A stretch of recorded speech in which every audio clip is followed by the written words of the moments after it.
tarde a todos. Vocês já devem me conhecer das nossas aulas do nosso módulo referente às nanopartículas. O meu nome é o Alisson, só estou já me apresentando aqui novamente. E eu irei responder uma das primeiras perguntas que foi feita já lá no chat. Foi feito pela Franceni, não sei se é isso mesmo, que está aparecendo aqui para mim o nome. Se não for, me desculpe. Isso, Francine. Ela perguntou o seguinte: boa tarde, eu não entendi muito bem sobre as nanopartículas de ouro no tratamento do câncer, como elas se direcionam para o local do alvo. Então, olha só, primeiramente, quando a gente pensa no tratamento da nanopartícula, e principalmente voltado para o microambiente tumoral, o que nós temos que pensar é uma teoria que se chama o fenômeno do efeito de permeabilidade de retenção aprimorada, que é um fenômeno que ocorre no microambiente tumoral. Uma vez que um tumor ele não cresce sem 1 milímetro de aporte de vaso sanguíneo. Então, toda vez que você tem ali instalado, né, o processo de carcinogênese e um tumor primário ele vai crescendo e invadindo o tecido adjacente, você tem a formação naquele microambiente ali de vasos, porque essas células elas precisam de um grande aporte de nutrientes, porque elas têm uma alta taxa de metabolismo. Só que essa formação de vasos no microambiente tumoral, elas não ocorrem de uma forma fisiológica. Esses vasos, eles acabam se tornando um pouco defeituosos. E a partir do momento que você faz essa entrega dessa nanopartícula de forma sistêmica ou localmente, elas acabam tendo, por uma razão natural desse fenômeno, uma maior efetividade para esse microambiente. Então, elas acabam sendo mais atraídas para esse microambiente tumoral devido a essa falha dessa permeabilidade dos vasos, elas conseguem passar de uma forma melhor e assim elas se direcionam a esses locais. Conseguiu entender? Se tiver conseguido, dê um ok aí. Se não, pode falar que a gente explica. Eu estou aqui com o slide aberto, eu posso projetar para vocês e demonstrar essa relação.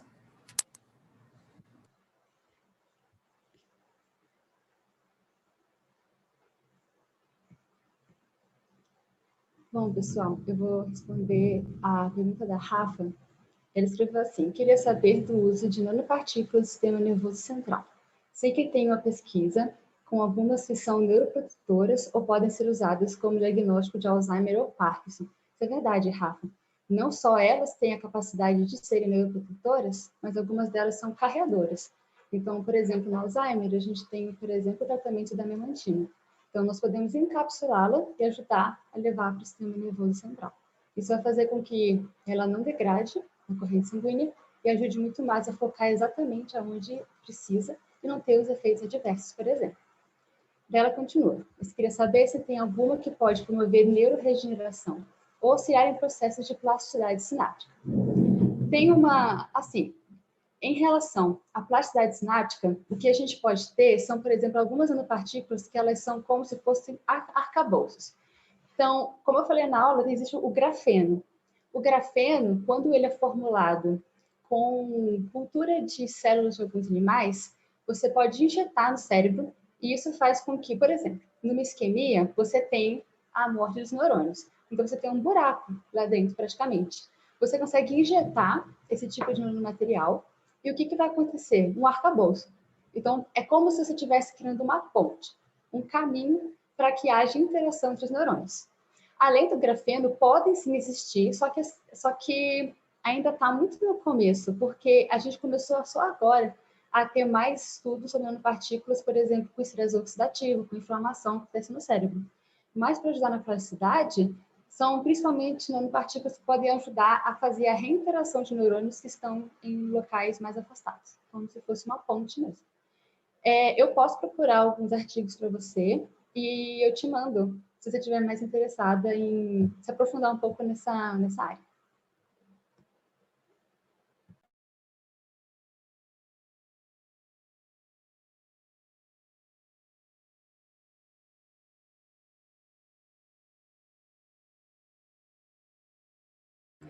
Tem uma pergunta aqui do Paulo. Primeiramente, né, a gente agradecer vocês por terem assistido ao módulo, né, por terem se interessado. Nós fizemos com muito carinho, muita dedicação para todos vocês. Peço perdão pelo barulho, meu vizinho está cortando o mato, ele achou que seria uma ótima hora para fazer isso agora.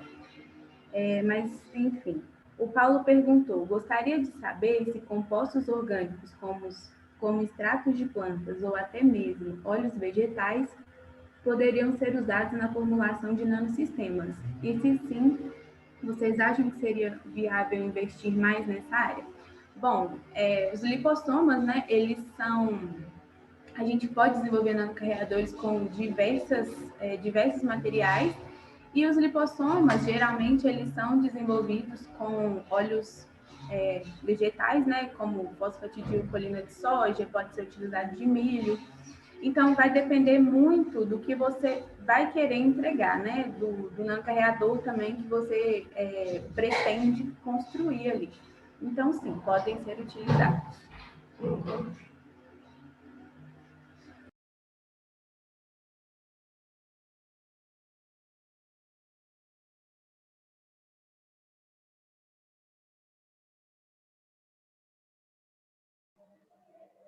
Ana, com essa pergunta, a próxima a gente faz junto a resposta. A Francine perguntou. E também sobre as aulas práticas. No final, tinham 2 tubos Falcons, onde foi feita a ressuspensão. Não entendi a diferença deles, o que vocês estavam querendo mostrar.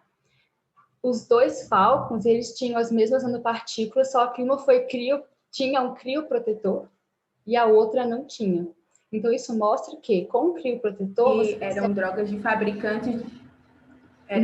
fabricantes diferentes, por isso que elas tinham colorações diferentes.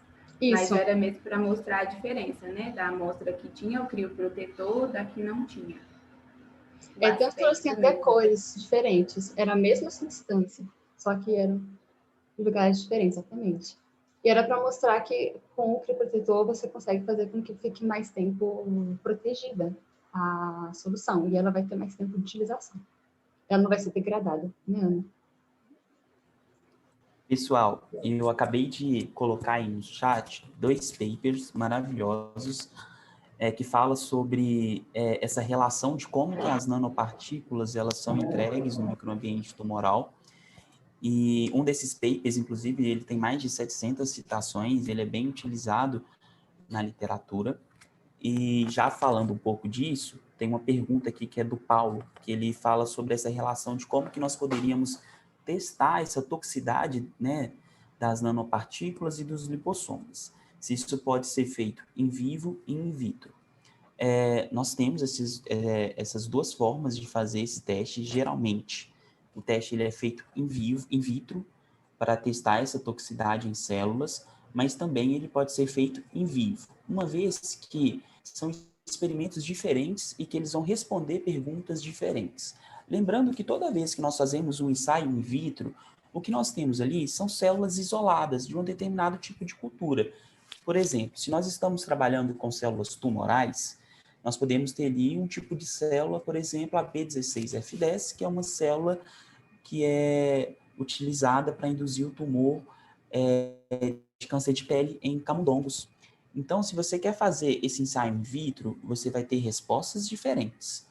E quando você vai fazer eles em vivo, você tem uma outra interação. Qual é a interação?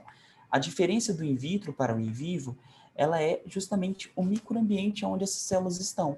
Porque in vitro você não tem interação de outras células ali, você tem apenas a sua célula de interesse, a não ser que você faça um co-cultivo. Mas in vitro, além de você ter suas células de interesse, você tem todas as outras interações de um microambiente. Então, você tem interação do sistema imune, né? Você tem interação do sistema nervoso periférico, sistema nervoso central, entre outras células que podem interferir no seu resultado. Mas, geralmente, para se testar esse tipo de toxicidade, ele é realmente feito em ensaios in vitro e depois ele também é feito em vivo, para demonstrar que esses 2 tipos de aplicabilidade de nanopartícula não vai gerar dano nenhum à célula, a outras células, a não ser a sua célula de interesse, que nesse caso pode ser uma célula tumoral. A Amanda perguntou, né, ainda sobre a hipertermia das nanopartículas de ouro, ela falou assim: a minha dúvida também era a mesma da Francine, mas não entendi o início, quando no vídeo fala que baseia-se na hipertermia local e essa hipertermia aumenta o efeito da radiação. Como assim?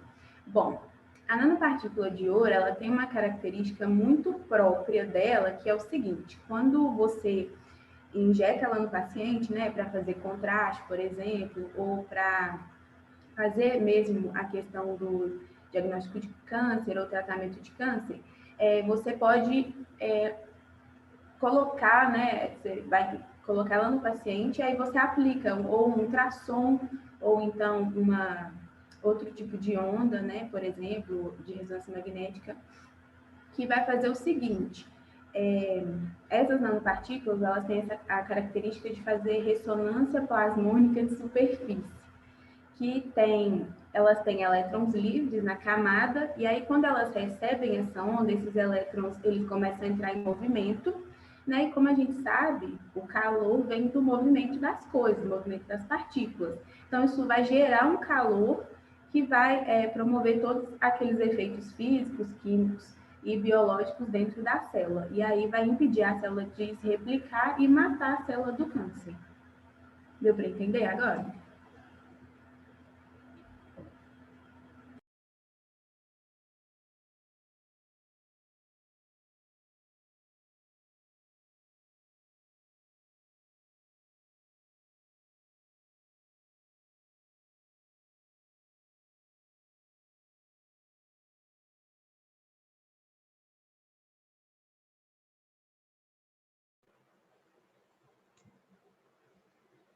Ana, tem uma pergunta do Paulo, que é: com relação aos lipossomas, no laboratório em que trabalho, utilizamos o termo nanoemulsões. Existe alguma diferença entre as nanoemulsões e as nanopartículas? Bom, a primeira diferença é o tamanho, né? As nanopartículas, elas tendem a ser menores que os lipossomas. Elas tendem a ser mais rígidas também do que os lipossomas, mas isso depende muito do material que você vai utilizar para fazer eles. E eu acho, né, pelo menos eu aprendi assim, que tem uma diferença entre nanoemulsão e lipossoma, porque o lipossoma, ele é a estrutura formada, e a nanoemulsão, quando você mistura, né, as duas fases, a fase do óleo e a fase da água. Então, tem uma diferença ainda entre os lipossomas e as nanoemulsões.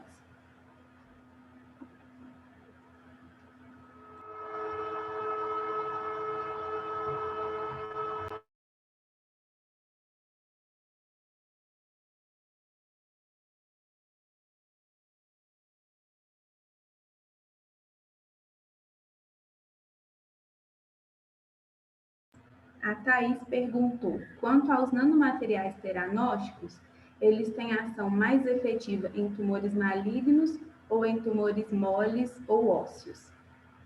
Bom, ainda é uma área muito nova, né? Ela está sendo desenvolvida ainda. Como vocês podem ver, a nanotecnologia, ela é relativamente nova na ciência, é tipo ontem, né? Mas essa área de teranósticos, ela é bem nova, então ainda estão sendo feitos testes, né? Para saber em qual elas são mais efetivas, se tumores malignos moles ou tumores sólidos. Então, ainda tem todo um estudo sendo feito. Então, eu não posso te afirmar se é em um ou é em outro.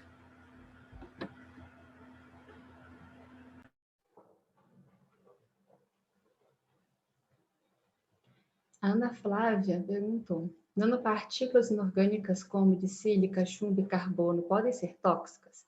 Sim, elas podem. O que acontece, por exemplo, né, por exemplo, o que eu mais trabalho que são os nanomateriais de carbono. Eles são apolares, eles só são compostos por átomos de carbono, então eles não têm nenhuma possibilidade de interação com o organismo. E eles podem se depositar nos tecidos. Então, é por isso que, nesse caso, a gente usa da funcionalização. Na verdade, foi feito um trabalho com o fulereno, em que uma concentração bem pequena dele conseguiu ter ação antioxidante no modelo de isquemia, por exemplo. Mas nanomateriais em si, eles são bem tóxicos, tanto que eles são sempre utilizados, por exemplo, para para aumentar a condutibilidade elétrica, para trabalhar em outras áreas, né, que não são da nanomedicina. E então o que a gente faz, né? A gente, como na aula da Ana falou, a gente tem que funcionalizar. Então, por exemplo, tem o fulereno, que ele é aquela bola de futebol que eu mostrei para vocês. A gente pode transformá-la num fulerol. Então, a gente adiciona hidroxilos na sua estrutura, então ela fica muito mais hidrofílica. Então, ela consegue caminhar pela corrente sanguínea e ela não vai se depositar. Porque uma vez que ela se deposita, ela não consegue ser retirada. Nanomateriais de carbono, por exemplo, não conseguem ser liberados. E isso faz com que, por exemplo, o fulereno ele tem uma outra característica, ele fica antioxidante. Então, ele fica anti-inflamatório, ele reduz o dano causado pela doença. Então, funcionalizando, você consegue fazer com que eles fiquem muito mais aptos a ser utilizados na área médica. E até eu vou aproveitar, e daí vocês completem comigo, a pergunta da Cristiane, que as Falar nanopartículas... justamente agora. Você quer falar, Alisson? Pode falar, Pois então. bem, ela perguntou sobre a via de administração das nanopartículas, né? Se elas forem administradas por via endovenosa, se elas irão atuar em órgãos diferentes do organismo e se essa droga será liberada em todos os órgãos. O ideal é não, né? Se você pensa em um alvo terapêutico, a gente tem que pensar na especificidade desse alvo terapêutico. Então, por isso que tem diversos tipos de estudos. E, além disso, para responder a sua pergunta, a gente tem que refletir um pouco sobre a natureza da nanopartícula. Porque a forma com que a nanopartícula ela foi construída vai interferir na sua biodistribuição no organismo. Então, um exemplo disso, só para fazer uma analogia, foi aquele experimento que eu mostrei, de um paper que eu mostrei na minha aula, que eles fizeram a entrega de um fármaco antitumoral em células de glioma. O que acontece? Uma das características do microambiente tumoral é um microambiente ácido, devido à alta taxa de metabolismo que essas células têm e o estresse oxidativo que ocorre dentro do microambiente. E isso é uma forma de escape tumoral. As células elas usam desse microambiente ácido para crescer. Então, você pode, por exemplo, construir um lipossoma que ele é sensível ao pH. Por ele ser sensível ao pH, ao switch, ou seja, a mudança de um pH neutro, básico, para um pH ácido, ele pode abrir e liberar essa droga antitumoral. Então, você pode fazer essa administração de forma endovenosa, que o ideal é que esse medicamento ele não vá para outro órgão, e você também pode fazer diretamente no tumor quando você se trata de uma massa tumoral sólida. E pensando no sistema nervoso já central, um dos maiores problemas que nós temos assim para o tratamento de tumores cerebrais é justamente a barreira hematoencefálica. Ela acaba atuando ali, impedindo essa entrega de medicamentos. Então, a nanopartícula ela vem aí com uma nova tecnologia porque ela consegue ultrapassar essa barreira e justamente fazer a entrega do medicamento no sistema nervoso central. Mas isso pode ser feito, por exemplo, localmente. Então, vai depender do tipo de tratamento que você quer para o seu paciente, da natureza da nanopartícula e da forma com que ela foi construída, o tipo de fármaco de entrega que vai ser associado a esse composto. E a questão da funcionalização também, né? Por exemplo, Sim. você quer que a sua nanopartícula vá para um órgão que está com câncer específico. Você pode ligar, por exemplo, um anticorpo nela, que ela vai diretamente lá e ela vai agir. Isso ajuda muito a diminuir a toxicidade a tecidos adjacentes, que é um problema muito recorrente na quimioterapia, né? Que muitas vezes o paciente ele morre devido à quimioterapia por causa desse dano todo, é muito corrosivo para o nosso corpo. Então, você pode sim direcionar para onde você quer que sua nanopartícula vá.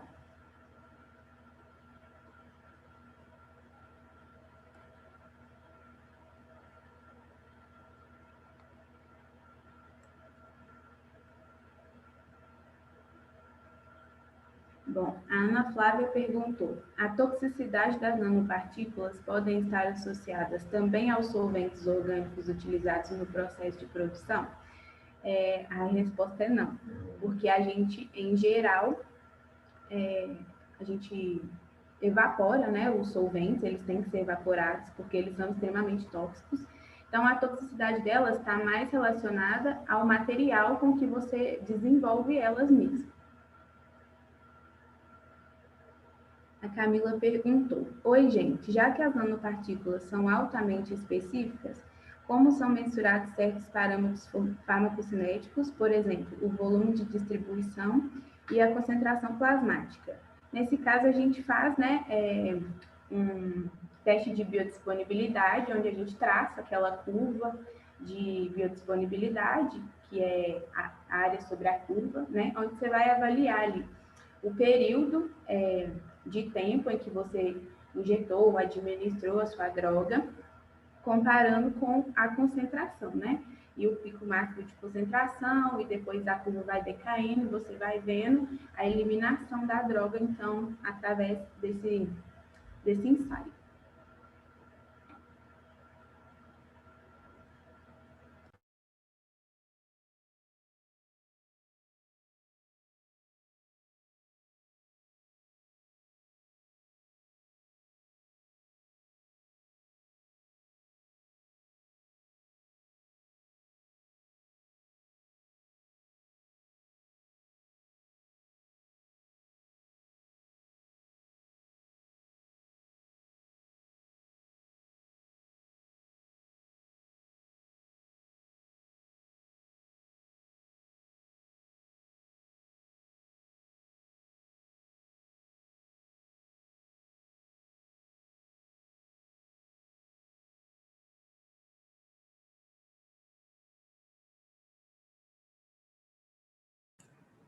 Bom, temos mais uma pergunta, que é da Veridiana, que ela faz a seguinte indagação.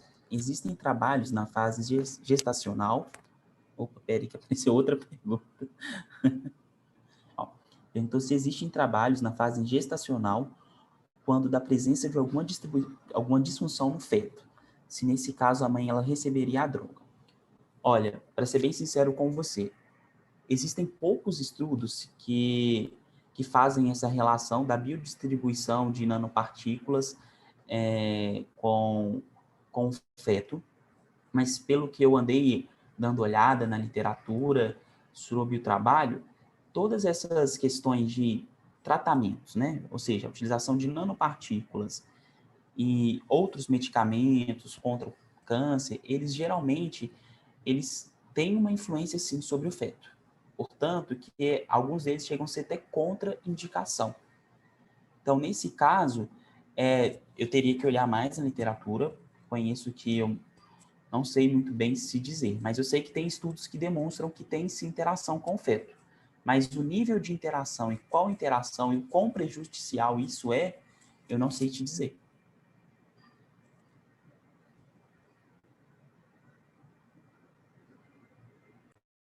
Eu vou responder a pergunta da Veridiana que ela fez lá no vídeo, sobre a vacina, né? Ela perguntou se a vacina ela é de adenovírus, a vacina da Moderna e da Pfizer, se ela é feita de adenovírus para acarrear o RNA mensageiro e se ela seria ruim para pessoas imunocompetentes. A vacina da Moderna e da Pfizer, ela se baseia na utilização de nanopartículas lipídicas, que são diferentes de lipossomas, né, que são menores, mas elas são seguras para pessoas imunocompetentes porque não utilizam, no caso, o adenovírus como carreador do RNA mensageiro. Então, elas são seguras, sim.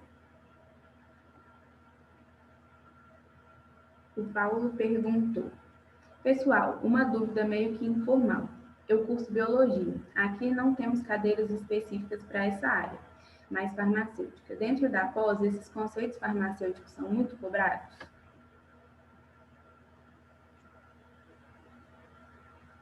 Olha, eu acho em conjunto, vamos lá.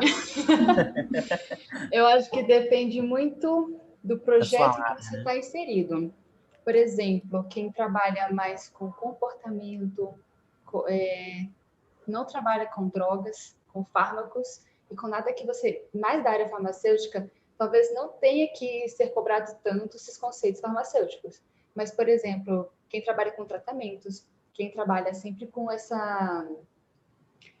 Com essa visão de biodisponibilidade, de concentração, quantidade, é muito importante, porque tudo vai depender das contas que você vai fazer, dos conceitos que você sabe. Mas não é todo o projeto. Tem projetos que não são tão cobrados. E uma outra coisa, Pablo, não sei se você sabe, o programa de pós-graduação aqui da PG-FISFA, ele tem a área de concentração. Então, ele é o programa de pós-graduação em Ciências Biológicas, em Fisiologia e Farmacologia. Então, quando você vai fazer a sua inscrição para o programa, você indica lá na sua inscrição qual que é a sua área de concentração. Então, você pode ir quanto para Fisiologia e quanto para Farmacologia. E justamente o que a Beatriz falou é que isso vai depender do tipo de trabalho que você vai querer executar, do laboratório que você vai vincular e a sua área de pesquisa mesmo. Mas geralmente tem essas duas áreas no departamento, elas sempre estão interlaçadas umas às outras, mas isso depende mesmo da sua pesquisa e dos objetivos. A Viridiana, ela falou assim, a dúvida seria para tratar o feto via mãe. Olha, também confesso que eu nunca vi algo feito nesse sentido, né, de você utilizar nanopartículas na mãe para tratar o feto. Até mesmo porque tem uma barreira também entre a vasculatura da mãe e do feto, que nem todas as substâncias elas conseguem passar. Então, eu realmente não sei se dizer se você poderia conseguir fazer um tipo de tratamento via mãe ao feto. E é muito complicado quando a gente trabalha com mães, né? Porque a gente nunca sabe como o feto vai reagir, ainda mais, né, como falou aqui, pode ter essas reações anafiláticas, é muito complicado trabalhar com fetos. Então, acho que ainda está bastante em aberto. Além mais porque a gente não sabe muito bem ainda como as nanopartículas vão agir. Elas são muito novas para a gente saber todas as ações possíveis delas. Então, a gente sempre vai começar com, por exemplo, né, em ratos. Em ratos é mais possível, porque normalmente nós começamos com ratos que não estão prenhes, né, as fêmeas, e são animais em outros tipos de condição, mas é possível começar a trabalhar com ratos e com feto, sim. Mas eu nunca vi, eu não me lembro de ter visto nenhum trabalho relacionado a isso. A Vitória, ela perguntou em relação às disciplinas, né? Se é obrigatório a gente cursar a disciplina de farmácia, de fisiologia. Isso vai depender justamente dessa área de concentração que você optou fazer a sua seleção. Então, se você opta fazer a seleção na área de concentração de fisiologia, você tem que ter uma quantidade de créditos destinadas a esta área. E isso não te impede de você fazer disciplinas da farmaco, e da mesma forma que quem está na farmaco não é impedido de fazer disciplinas da fisiologia. E além disso, você pode fazer disciplinas, inclusive até de outras áreas, de outros departamentos. Então, por exemplo, minha área de concentração é fisiologia, mas atualmente eu faço algumas disciplinas no departamento de bioquímica e no departamento de patologia geral. Então, você consegue ter uma inter-relação entre as áreas que é muito boa para o curso. Eu acho que as duas áreas elas estão bem ligadas assim. Quando você escolhe lá, você opta ou fisiologia ou farmacologia para você seguir, a nossa grade horária, você tem um número de disciplinas básicas que você tem que ter, né, como carga horária, e tem que ser na sua área específica, né? Por exemplo, eu apliquei para fisiologia, e aí eu estou fazendo disciplinas na área da fisiologia básica, mas eu optei por fazer algumas outras da farmácia, porque como eu trabalho com nanopartículas, essas coisas, então, para mim, é muito importante, né? Depende muito, eu acho, da sua área de pesquisa, da sua área de atuação também, né? Então, eu acho que é uma coisa que depende bastante.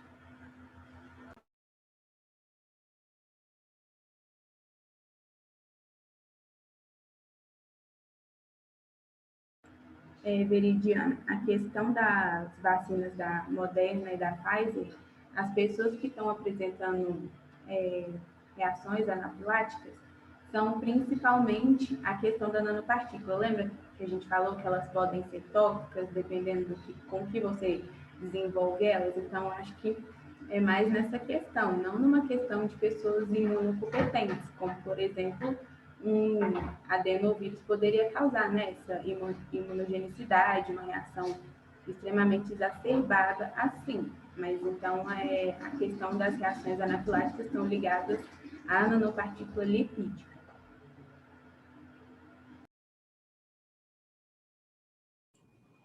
O Arthur, ele perguntou sobre a terapia com nanopartículas em neoplasias leucêmicas, se ela apresenta alguma particularidade. É o seguinte, é uma nova área de estudo, justamente por causa do tipo de câncer que não é um câncer sólido, como a gente geralmente está acostumado, tem sim uma particularidade. E o que eu sei é que os estudos ainda, eles se concentram nas pesquisas básicas ainda.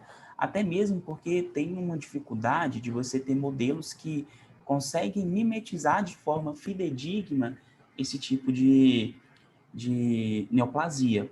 Mas tem sim estudos que demonstram a utilização de nanopartículas para o tratamento. É uma outra forma de síntese de nanopartícula, que tem uma outra forma de biodistribuição, e além disso, o que tem mais estudos é na área de tumores sólidos. Então, eu até tenho alguns artigos aqui que eu posso enviar para você, Arthur, para você dar uma olhada sobre esse novo campo, né?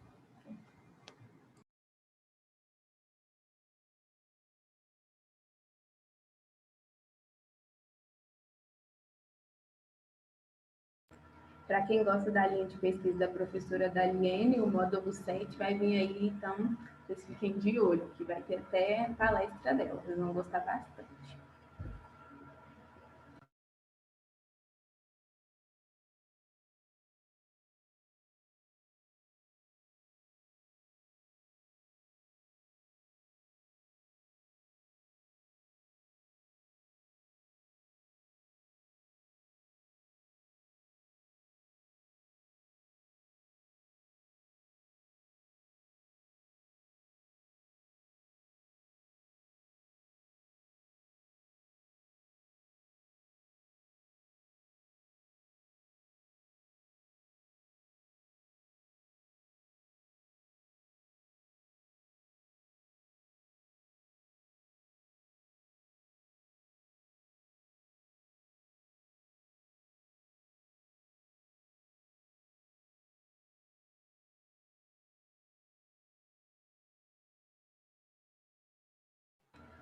É maravilhoso receber feedback assim, gente. Vocês não sabem o trabalho que deu fazer esses negócios. Vocês não têm a menor noção.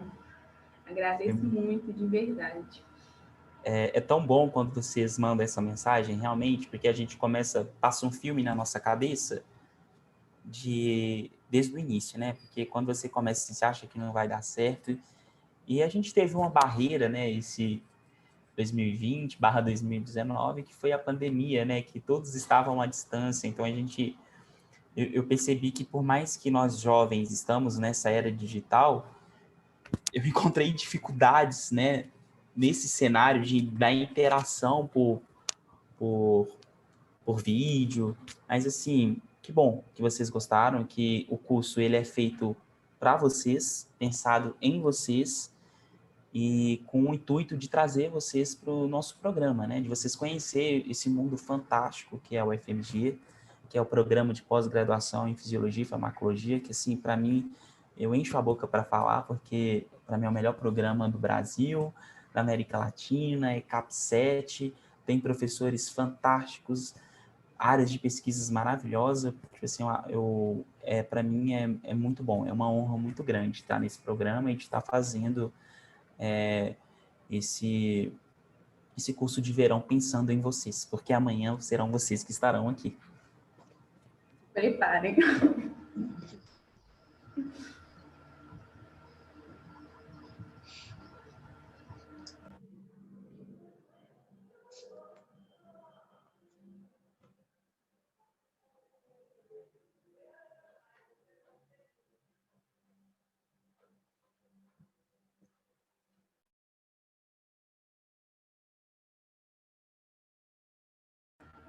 Vem pro programa, gente, vem pro programa. Vocês vão ser muito bem recebidos, não tenham dúvida. Quando a pandemia acabar, assim, né, se Deus quiser, aí vocês façam uma visita no FMG, peçam para conhecer os laboratórios, né, conversem com os professores. Se vocês puderem, mandem e-mail para os professores, eles são muito solícitos, muito abertos, responder dúvidas, responder questões, né, vocês podem conversar com a gente também. O PG FISPAR tem bolsa.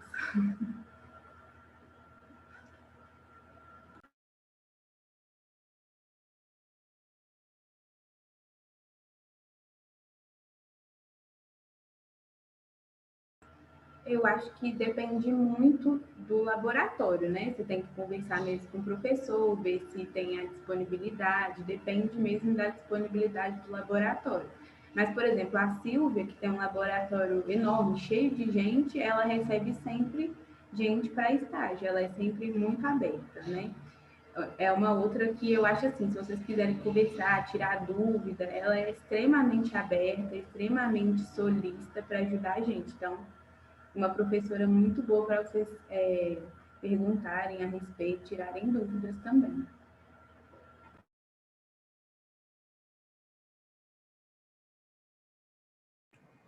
Em relação à bolsa, sim, o programa ele tem bolsa, só que isso é relativo, né?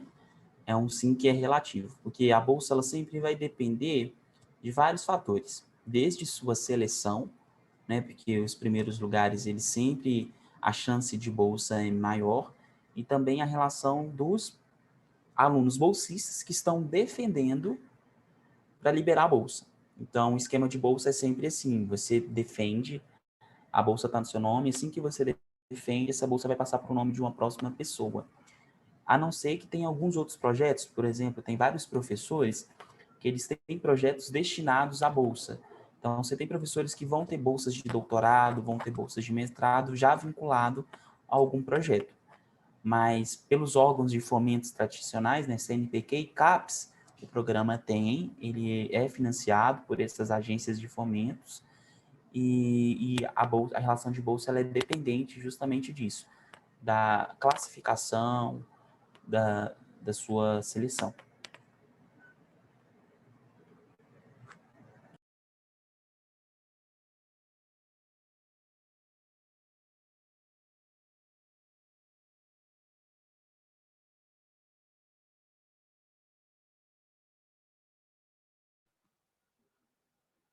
Pessoal, vocês têm mais alguma dúvida?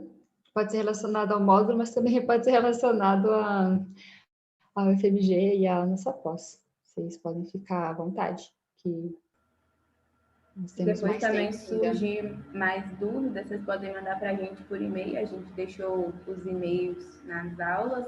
Podem se comunicar com a gente, fazer pergunta, bater um papo. Sim. Sem nenhum problema, viu? A gente pode deixar aqui também, né? Facilita, e daí eles já podem entrar em contato também se quiserem.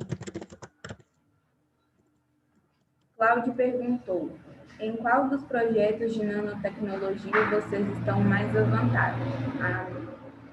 avançados? Bom, eu acho que isso depende muito do laboratório, depende das linhas de pesquisa. O meu laboratório, que é o Lab Nano, lá tem inúmeras linhas de pesquisa.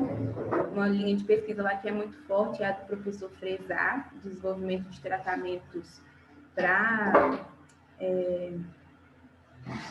leishmaniose com lipossomas, né? Então, assim, eu acho que depende muito do laboratório e dos projetos dos professores e dos alunos.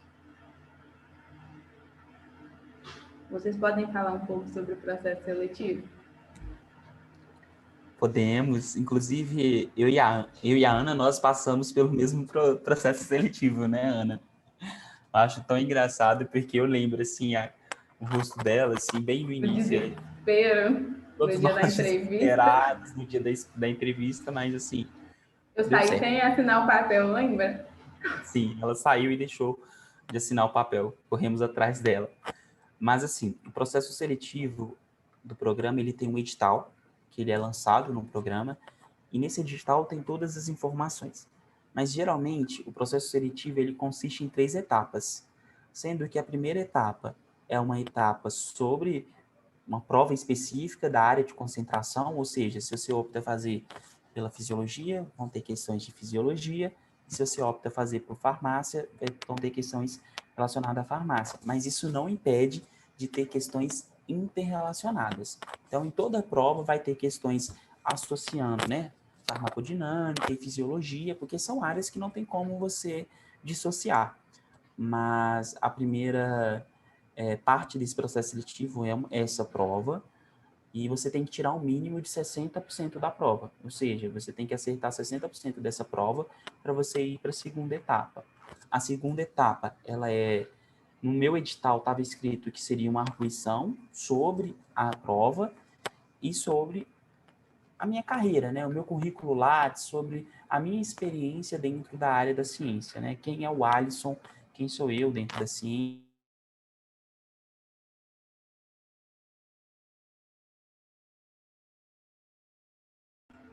O Alisson travou, gente.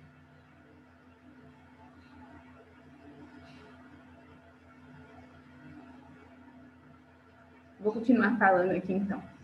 A segunda etapa é uma entrevista, né, com os professores de uma banca pré-selecionada. O Alisson continua falando aí que você tinha travado. Ah, tá, desculpa. Eu vou voltar a falar, desculpa. Então, após essa prova, você tem essa arguição, nessa entrevista, que tem uma banca já pré-selecionada, e, por fim, tem a análise do currículo, que eles fazem uma estimativa por um barema, que eles lançam no edital. Então, através desse barema, eles vão pontuando cada tópico do seu currículo. Se você tem publicação, apresentação em congressos, se você tem experiência por iniciação científica, e no final disso, eles fazem, né, uma média dessas notas todas, e daí tem a classificação. É lógico, gente, como eu disse, que isso foi no meu processo de seleção, que foi o do primeiro período de 2020, né? Então, assim, o primeiro semestre de 2020. Então, cada semestre é lançado um novo edital que pode ter mudanças. Então, é sempre bom você estar atento aos editais que são lançados no site do programa de pós-graduação aqui da PG FISFAR. Inclusive, estão abertos, né? Se vocês quiserem depois dar uma olhada, para mestrado e doutorado, abriu a nova seleção. A prova, no caso, né, da pandemia, está sendo online. E aí, se você passa nessa prova, depois você faz a entrevista também com os professores da banca de forma online, né? Então, é isso. Tudo que eu tenho a dizer para vocês é: fiquem calmos, entendeu? Vai dar tudo certo. Não fiquem nervosos, vocês têm conhecimento, mas estudem. Confesso que eu saí da prova sem saber meu nome. Eu fui a última pessoa a sair da prova. Saiu um pouco fora do ar, mas deu tudo certo.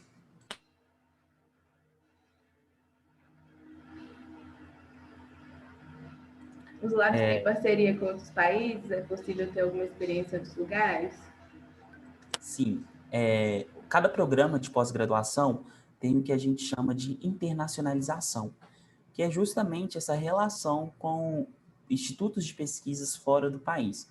Então, a PG, por exemplo, a Silvia Guatimozin, ela tem parceria com Harvard, e outros professores têm parceria com diversos outros institutos de pesquisa fora do Brasil. No meu caso, que eu sou do PIR Braille Lab, meu professor ele tem parceria com Albert Einstein, parceria com a Columbia University, então você tem essa disponibilidade, sim, de você estar fazendo esse programa de internacionalização, e é lógico, né, que depende também de cada professor e de cada linha de pesquisa.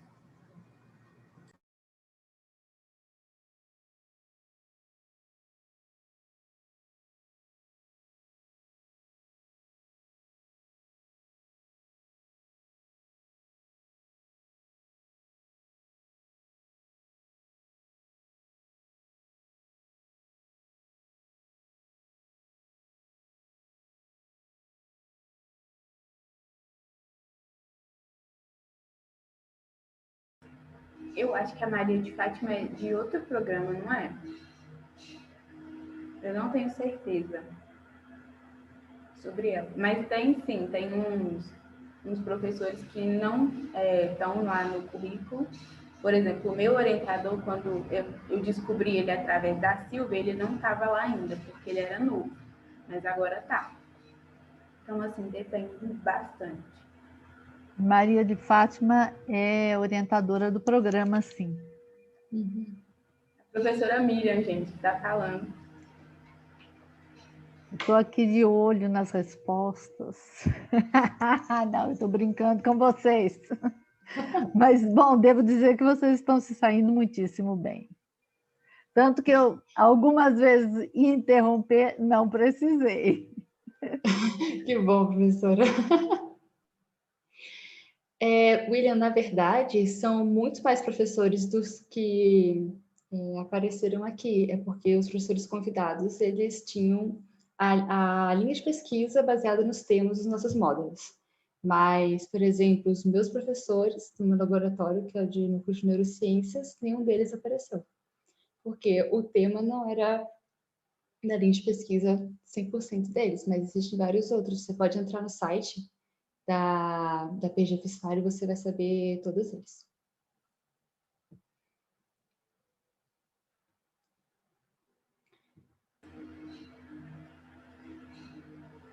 O Matheus perguntou, só por curiosidade, vocês lembram mais ou menos das provas de vocês? Foi mais conceitual ou mais interpretativa? E aí, Alisson? Foi os dois, tinham um pouco de tudo, sabe? Mas, assim, confie no edital. O que está no edital é o que cai na prova, assim, né? É lógico que não tem como a gente dizer o tão específico que é. Mas confie no edital, o edital ele é muito bem formulado, muito bem estruturado pelo pessoal da pós-graduação, muito bem pensado. Então, tem os livros, né? Tem todas as referências ali para vocês estudarem com antecedência. Então, assim, confie no edital e estudem, né? É lógico que depende de conhecimentos específicos, mas também depende de conhecimentos que vocês buscam, né? Que vocês vão adquirindo ao longo de sua formação, né? Ao longo da graduação. Mas tem um pouco de tudo, é conceitual e interpretativa também. Posso fazer um comentário? Claro. Olha, são questões abertas. Agora, em função da pandemia, que nós estamos fazendo a seleção online, nós vamos ter que fazer algumas alterações, mas são questões abertas, elas versam sobre assuntos básicos da farmacologia e da fisiologia, dependendo aí da área de concentração que vocês optem fazer a prova. É uma prova que pode parecer assim muito pedante, mas eu acho que é uma prova muito bem feita. Nós temos um banco de questões, mas nós também, em todas as seleções, temos questões novas. Bom, elas são, então, questões dissertativas, envolvem raciocínio, envolvem conhecimento, envolvem a interpretação da questão, tudo isso está contemplado, sabe? As nossas provas, eu acho assim, que são bastante interessantes. Elas têm o conteúdo que vocês viram na graduação, mas elas têm aí uma abordagem que tem que mostrar o diferencial dos nossos inscritos, né? Tá? Bom, e é uma prova importante essa, né, de conhecimentos, porque você tem que ser aprovado nela para seguir na seleção. Depois, a entrevista, isso nós estamos falando de mestrado, né? E depois, na entrevista, quer dizer, quando o Alisson explicou, ele disse que na entrevista seria conversado sobre como é que a pessoa viu a prova, onde que ela teve maior dificuldade, e qual é a história, né, desse candidato nessas áreas que a gente trata. Não pensem que o candidato precisa ter iniciação científica, que ele precisa ter uma experiência prévia. Pode ser que não. Óbvio, quem tiver uma experiência prévia tem uns pontos a mais aí, né? Mas não pela atividade em si, mas pela desenvoltura que a pessoa ganha ao responder as perguntas. Sabe? Então, o que eu queria assim dizer para vocês é que, óbvio, vai ter mais chance quem tiver mais experiência na área, mas não quer dizer que quem não tenha não será aprovado. Não tem nada a ver, não. Tá bem? Então, olha, eu mesma, por exemplo, acabo de defender uma estudante minha de mestrado que ela não tinha ideia do que era uma pipeta. Ela é fisioterapeuta. Então, ela não é da área e ela se saiu muitíssimo bem. Fez no tempo certo, teve contratempos por causa da pandemia, mas foram muitos os que tiveram, mas ela se saiu muito bem.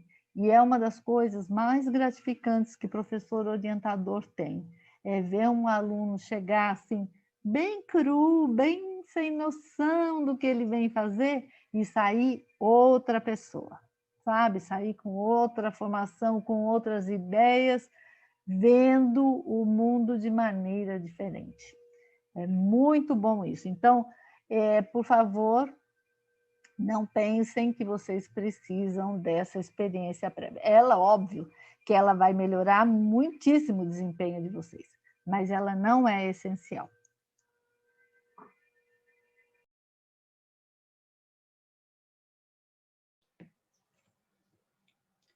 Amanda, você perguntou se nós já estudávamos na FMG ou viemos, né, de outra universidade. Eu vim de uma universidade particular do interior de São Paulo. E daí que eu entrei no mestrado por outra pós-graduação, e daí no doutorado eu entrei na PG FISFAD. E eu entrei sem nunca ter feito iniciação científica, porque era particular e na minha região não tinham muitas possibilidades. Eu entrei assim, como a professora Miriam falou, bem cruazinha, mas a gente aprende muito e a gente consegue se desenvolver bastante. Eu vim da FUMEC, eu sou biomédica, eu também nunca fiz iniciação científica, mas eu fiz projeto de extensão no IML por muito tempo. Então, assim, é isso.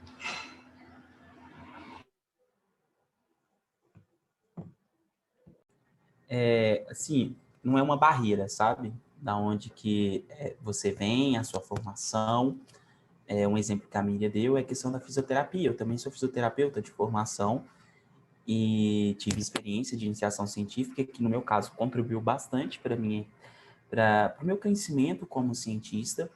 Mas uma coisa que é fantástico na ciência é justamente isso, né? Porque aqui nós não temos distinção, né? Não importa se você é biólogo, se você é fisioterapeuta, biomédico, enfermeiro, porque aqui a gente conversa uma única língua, que é a ciência.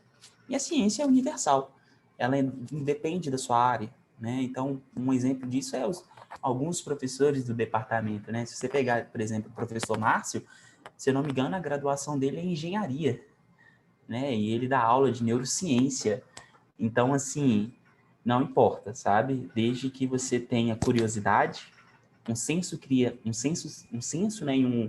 Uma noção científica, né? Um senso crítico e é isso. Uma vontade, uma né? vontade. Necessário, uma vontade. Meu orientador, ele costuma brincar assim, você tem que ter aquele brilho no olhar, sabe? Aquele brilho para a ciência. E é isso.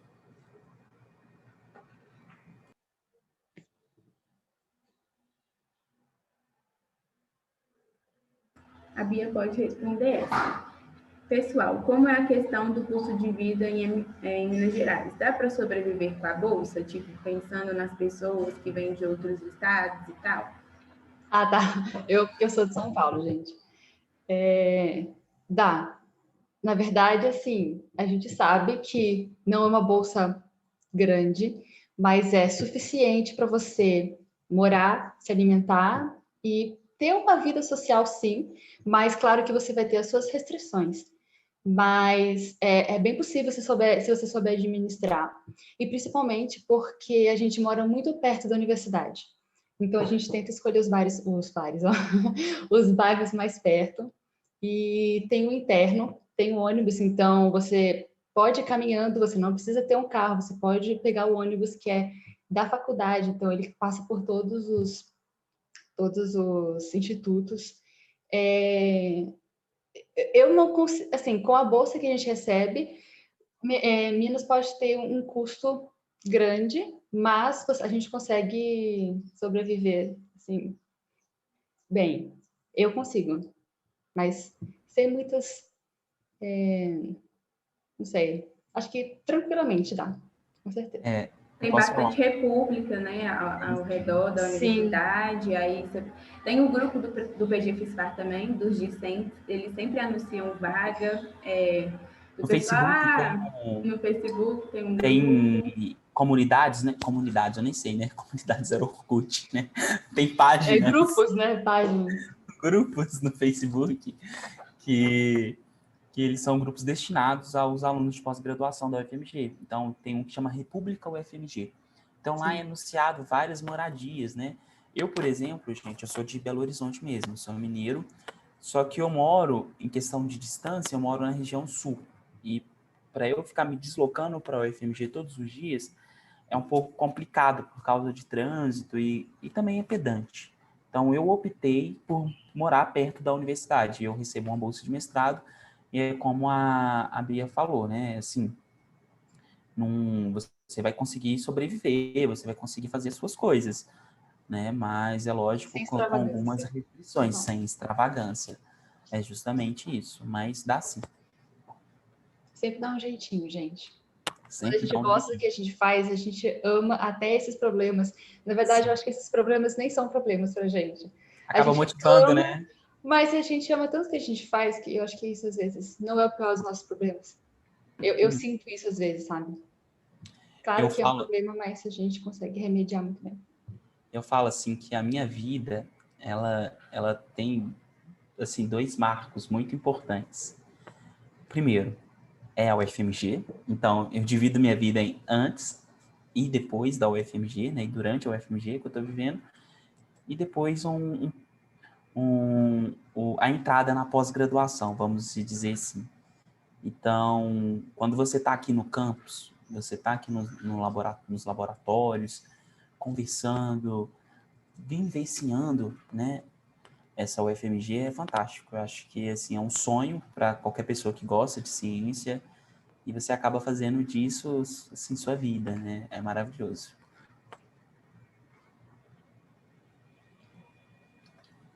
Sobre os bares. Belo Horizonte é o lugar que tem mais bares por metro quadrado. Só tenho isso a dizer.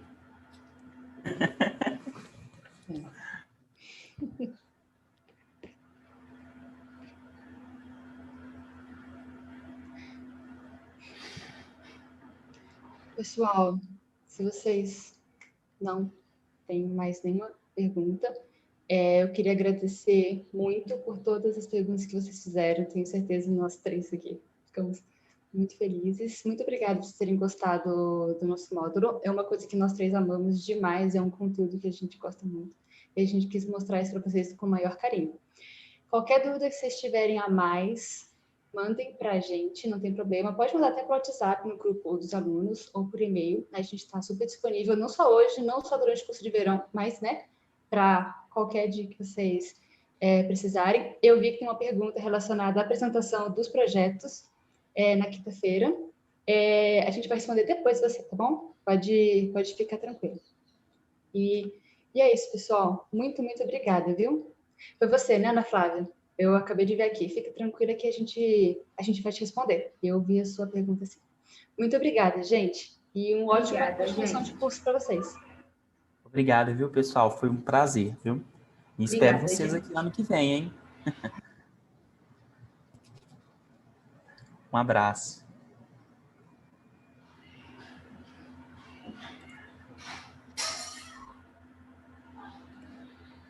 Ô, Beatriz, Oi. é porque eu tô com um problema de vídeo aqui. É o seguinte, é porque no caso seria em relação a... Só um minutinho, vai aparecer. Apareci.